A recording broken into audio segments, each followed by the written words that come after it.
Hi friends, எல்லாருக்கும் வணக்கம். இன்றைக்கி என்ன செய்ய போகிறோம் பார்த்தீங்கன்னா, பீர்க்கங்காய் உருளைக்கிழங்கு கூட்டு தான் செய்ய போகிறேன். அதுக்கு பார்த்தீங்கன்னா ஒரு 2 பீர்க்கங்காய் எடுத்துருக்கேன். இதை வந்து நம்ம இந்த சைடில் உள்ள தோலெல்லாம் செதுக்கி எடுத்துடலாம். கழுகி எடுத்துட்டு கழுகி எடுத்துக்கலாம். ஒரு மீடியம் சைஸு கிழங்கு ஒன்று அது கூடவே சேர்த்து கட் பண்ணி வச்சுருக்கேன். இப்போ பார்த்தீங்கன்னா கடாய் அடுப்பில் வச்சு தேவையான அளவு எண்ணெய் ஊற்றிட்டு கடுகு, ஜீரகம், உளுந்தம்பருப்பு இதெல்லாம் போட்டு தாளித்து விட்ருக்கேன். அதில் பார்த்தீங்கன்னா 2 பெரிய வெங்காயம் வந்து சின்ன மீடியமாக இருக்கிற சின்ன சைஸு பெரிய வெங்காயம் இப்போ சின்னதாக கட் பண்ணி எடுத்துருக்கேன். ஒரே ஒரு பச்சை மிளகா அது கூட போட்டு அதையும் நல்லா வதக்கி விட்டுக்கலாம். இப்போ பார்த்தீங்கன்னா இதை வந்து பாருங்கள், சின்ன சின்னதாக இந்த மாதிரி கட் பண்ணி வச்சுருக்கேன். கிழங்கு, பீர்க்கங்காயம் அது கட் பண்ணி கழுகி வச்சுருக்கேன். இப்போ பார்த்தீங்கன்னா வெங்காயம் வந்து நல்லா வதங்கட்டும். வதங்கினதுக்கப்புறமா மஞ்சத்தூள் போட்டுக்கலாம். நல்லா வதங்கட்டும். இதுக்கு பார்த்தீங்கன்னா ஒரு 2 சின்ன தக்காளி, மீடியம் சைஸ் தக்காளி வந்து கட் பண்ணி எடுத்துக்கலாம். பார்த்தீங்கன்னா மஞ்சத்தூள் வந்து 1/2 டீஸ்பூன் அளவுக்கு போட்டிருக்கேன். அதை போட்டு பச்சை வாசனை போகிற அளவுக்கு நல்லா வதக்கி எடுத்துக்கலாம். இதுக்கப்புறமா பார்த்தீங்கன்னா காய் வந்து அதில் போட்டு நல்லா பிரட்டி விட்டுக்கலாம். எல்லா பக்கமும் மசாலா பிடிக்கிற மாதிரி பிரட்டி விட்டு அதை உப்பு போட்டு மூடி வச்சிடலாம். இது உப்பு இப்போ வந்து போடாமல் கொஞ்சம் நல்லா கொஞ்சம் வெந்ததுக்கப்புறமா மூடி போட்டு வேக வச்சோன்னா சீக்கிரமாக வெந்துடும்.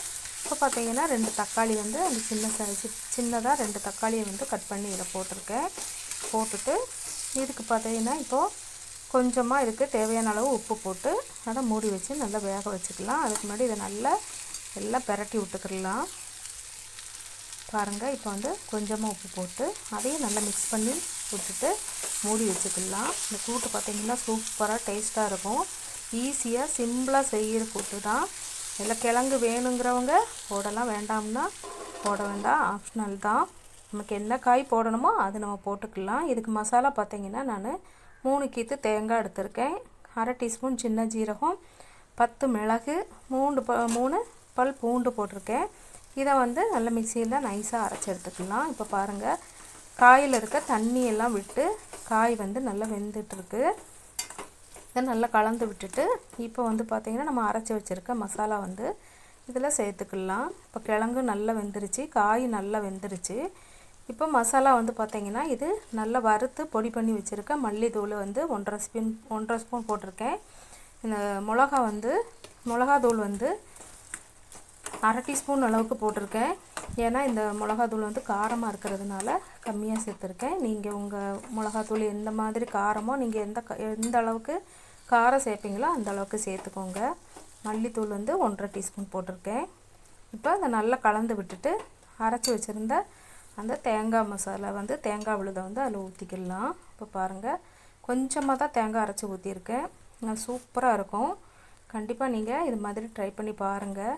நல்ல டேஸ்ட்டாக இருக்கும். இது வந்து ஈஸியாக சிம்பிளாக செய்கிறது தான். இது அப்படியே வந்து இதில் தண்ணி சேர்க்காமல் இந்த தேங்காய் மசாலையே நம்ம வந்து பிரட்டி விட்டு மூடி வச்சு வேக வச்சோன்னா அது அப்படியே கூட்டு மாதிரி ஆயிரும். இல்லை கொஞ்சம் நமக்கு கிரேவி வேணும் அப்படின்னு நினச்சிங்கன்னா கொஞ்சமாக தண்ணி ஊற்றிட்டு அதுக்கு தேவையான அளவு உப்பு போட்டு கொதிக்க வச்சுக்கலாம். இதை வந்து நல்லா கொதிக்க வச்சு நம்ம வற்ற வச்சாலும் சரி, கொதி வந்ததுக்கப்புறமா நம்ம இறக்கி வச்சாலும் நம்மளுக்கு எந்த கன்சிஸ்டன்சியில் வேணுமோ அந்த அளவுக்கு நம்ம வந்து இறக்கி வச்சுக்கலாம். இப்போ பாருங்கள், எல்லாம் காயெல்லாம் நல்ல மசாலெல்லாம் வெந்து எண்ணெயெல்லாம் தெளிஞ்சு வந்துருச்சு பாருங்கள். சைடில் சூப்பராக இருக்குது, நல்ல டேஸ்ட்டாக இருக்குது. கண்டிப்பாக நீங்களும் ட்ரை பண்ணி பாருங்கள். இதை நல்லா கலந்து விட்டுட்டு இதை ஆறுச்சுன்னா இன்னும் கொஞ்சம் கூட கட்டி ஆயிரும். இல்லை ரொம்ப கட்டியாக வேணும் அப்படின்னு நினச்சிங்கன்னா கொஞ்சம் நேரம் கூட கொதிக்க விட்டுட்டு ஆஃப் பண்ணி விடுங்க. இப்போ பார்த்தீங்கன்னா பச்சை கருவேப்பிலை வந்து அதில் போட்டுக்கலாம். நல்ல வாசனையாக இருக்கும். கண்டிப்பாக இதே மாதிரி ட்ரை பண்ணுங்கள். நன்றி, வணக்கம், தேங்க்யூ.